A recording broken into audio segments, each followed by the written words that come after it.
कि Coulomb's law क्या होता है।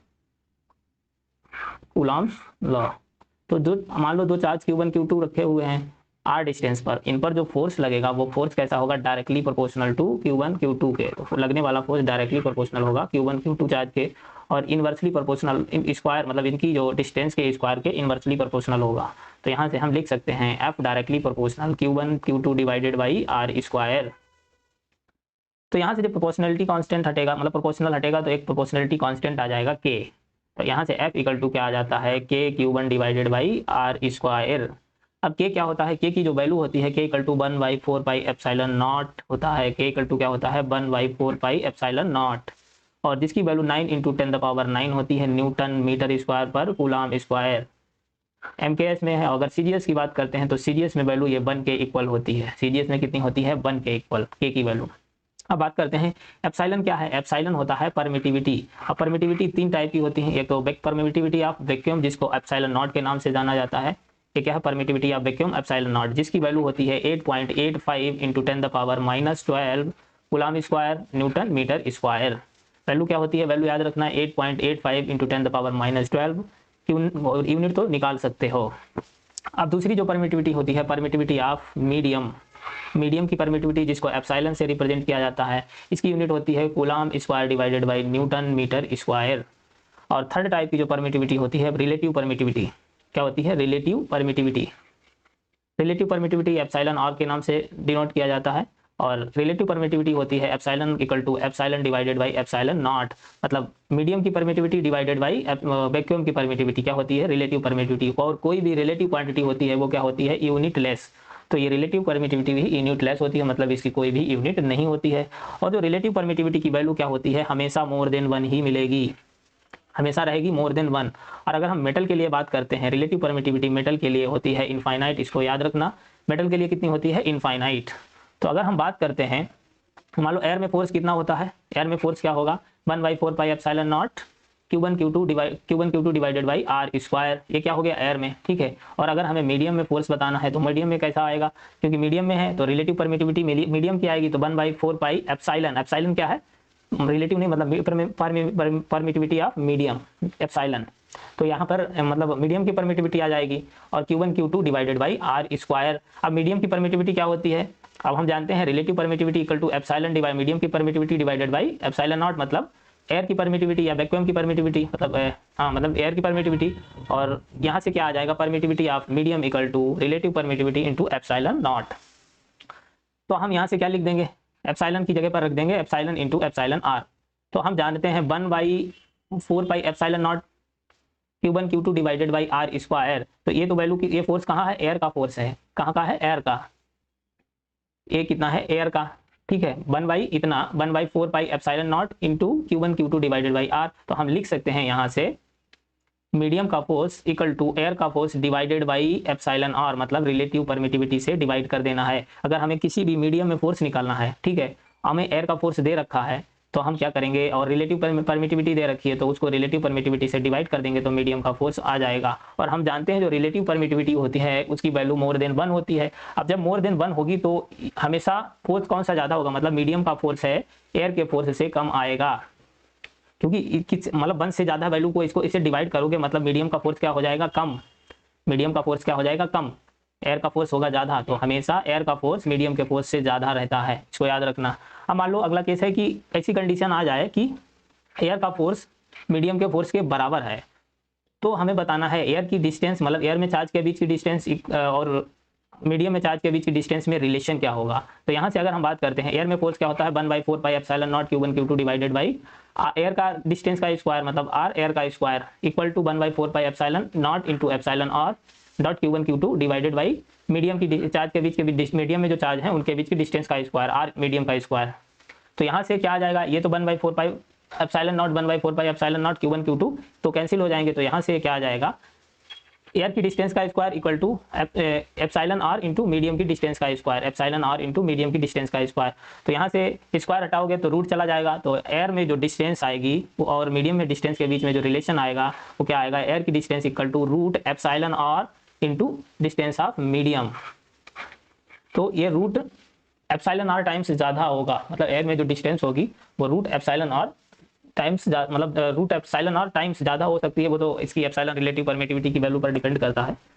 तो यहाँ से ऐसे कैलकुलेट कर लेंगे। अब बात करते हैं कि जो कूलाम फोर्स कैसा होता है, कूलामिक फोर्स होता है वो म्यूचुअल अट्रैक्शन, क्योंकि चार्ज के बीच में क्या होता है, म्यूचुअल अट्रैक्शन, इंट्रैक्शन के बीच में, अट्रैक्शन नहीं कह सकते आप जानेंगे। मान लो अट्रैक्शन कब होगा, जब अपोजिट चार्ज होंगे, अगर सेम चार्ज होंगे तो रिपल्सन होगा। तो coulomb force is due to mutual interaction between charges, charge के बीच में कैसे म्यूचुअल इंट्रैक्शन के कारण होता है। इसलिए हम कह सकते हैं कि जो चार्ज के बीच का जो फोर्स है, वो कूलाम फोर्स है, वो किसी दूसरे मेंबर के आने से अफेक्ट नहीं होगा, not affected by other member. और दूसरा पॉइंट है कि ये एक्शन रिएक्शन ओबे करते हैं, मतलब जितना एक्शन आएगा उतना ही रिएक्शन होगा। अब मान लो जैसे कि अगर हम बात करते हैं Q1 Q2 चार्ज रखे हुए हैं, ठीक है, Q1 और Q2 चार्ज हैं।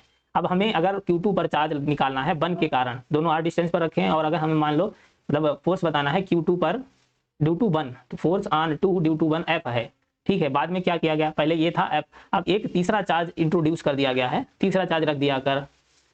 तो अगर हम यहाँ पे दो फोर्स, एक तो लगेगा पहले जो लग रहा था 2 पर फोर्स Q1 के कारण, और दूसरा अब क्या लगेगा 3 के कारण, force on 2 due to 3, third जो Q3 के कारण जो फोर्स लगेगा दूसरा फोर्स। अब बात करें यहाँ पर अगर हमें नेट फोर्स निकालना हो, नेट फोर्स तो सेम नहीं रहेगा क्योंकि नेट फोर्स बदल जाएगा, नेट फोर्स चेंज हो जाएगा। लेकिन अगर हम बात करें force on 2 due to Q1 पर मतलब Q2 पर फोर्स Q1 के कारण लग रहा था, वो हमेशा उतना ही रहेगा, वो अफेक्ट नहीं होगा। फोर्स बिटवीन Q1 और Q2 के बीच में जो फोर्स था वो सेम रहेगा, मतलब वो F ही रहेगा। नेट फोर्स बदल जाएगा लेकिन Q1 और Q2 के बीच में जो फोर्स लग रहा था वो F ही रहेगा।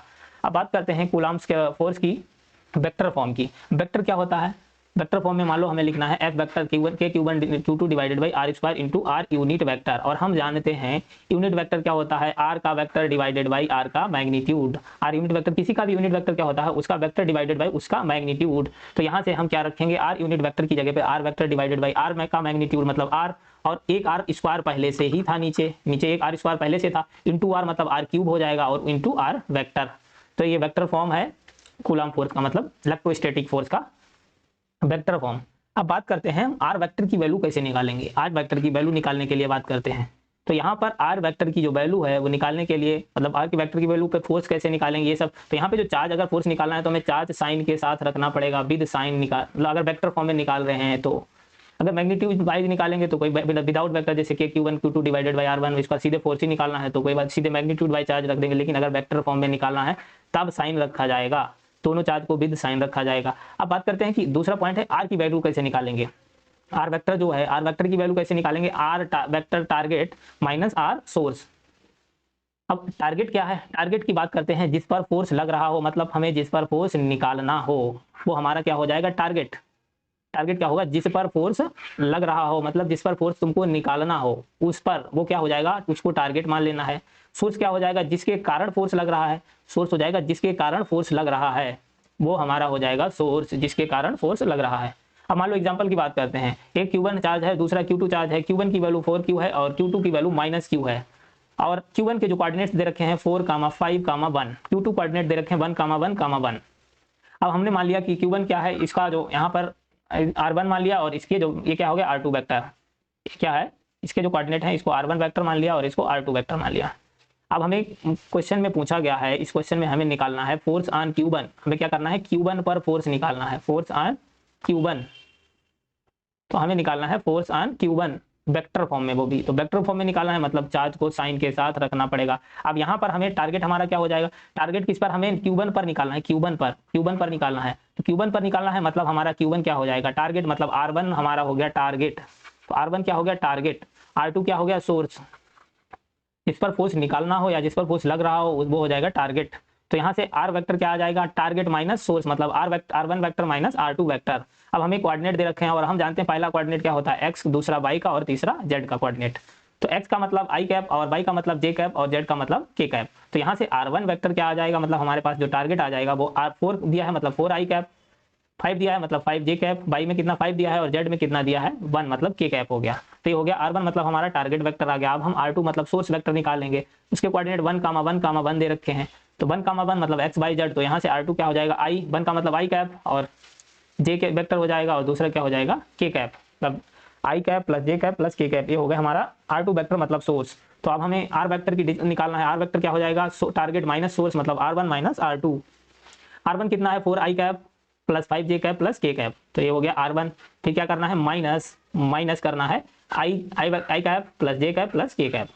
उसके बाद अब क्या करना है, i में से i को सब्सट्रैक्ट कर दो, मतलब 4i माइनस i कितना आ गया 3i। उसके बाद में 5j में से j को सब्सट्रैक्ट कर देना है, मतलब 5j minus j equal to क्या आ गया 4j। और k जीरो है, k मतलब k माइनस k करोगे तो क्या हो जाएगा 0, तो ये आ गया 0। अब हमें क्या करना है, r का निकाल लेना है मैग्नीट्यूड। मैग्नीट्यूड कैसे निकालोगे, 3 का स्क्वायर प्लस 4 का स्क्वायर रूट लगा देना है, तो यहाँ से ये क्या आ जाएगा वैल्यू 5। जब इसको कैलकुलेट करोगे 5 वैल्यू आ जाएगी। अब हमें निकालना है फोर्स किसमें, वेक्टर फॉर्म में, force on 1 due to 2, charge 1 पर फोर्स 2 के कारण। तो ये k Q1 Q2 divided by R cube into R vector. अब यहाँ पर हमें वैल्यू रख देनी है, तो k Q1 क्या है 4Q है और Q2 को माइनस है, मतलब विद साइन रखना पड़ेगा माइनस Q। नीचे क्या है RQ और हमने मैग्नीट्यूड R का निकाल लिया, मतलब 5 का क्यूब करेंगे और vector into R vector. R vector कितना आया 3i cap plus 4j cap.